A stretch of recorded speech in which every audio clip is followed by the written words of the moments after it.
Hello दोस्तों, जय माता दी। मेरा और मेरे इस म्यूजिकल ग्रुप में आप सभी का बहुत बहुत स्वागत है। तो एक मैं बहुत ही प्यारा पति पत्नी का गीत लाई हूँ। जैसा होगा आप लोग कमेंट में ज़रूर बताइएगा। एक पत्नी अपने पति को बुला रही है घर और क्या कह रही है, आइए सुनाते हैं। चैत के लागल काटनिया, अरे चैत के लागल काटनिया, बलम रेलगड़िया से आई जा। चैत के लागल काटनिया, पिया हो रेलगड़िया से आई जा। गड़िया से आई जा, रेलगड़िया से आई जा।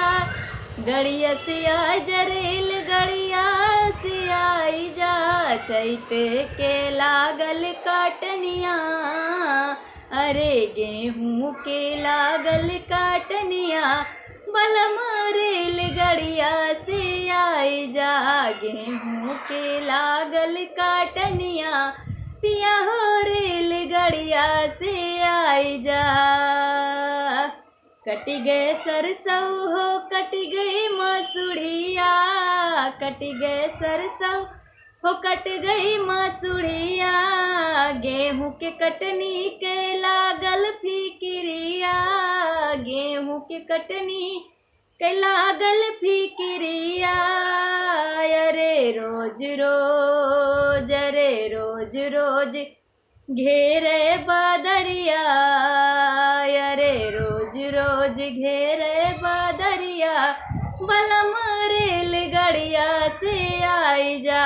रोज रोज घेरे बदरिया, पिया हो रेलगड़िया से आई जा।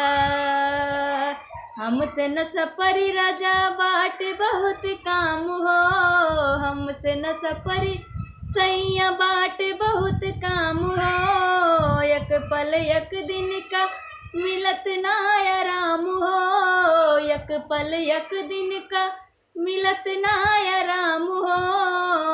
अरे दुखेली, अरे दुखेली हमरो खोपड़िया, अरे दुखेली हमरो खोपड़िया, बलम रेलगड़िया से आई जा।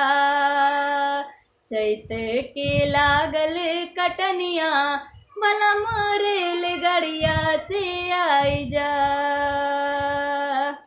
बनी सुकुआर नहीं होता कटनिया, बनी सुकुआर नहीं होता कटनिया। तोह के खियाई बुआ के चाट चाउमिनिया, तोह के खियाई आके चाट चाउमिनिया। अरे काली होला, अरे काली होला कोमल बादनिया, बलम रेलगड़िया से आई जा। चैत के लागल काटनिया, पिया हो रेलगड़िया से आई जा। चैत के लागल कटनिया, पिया हो रेलगड़िया से आई जा।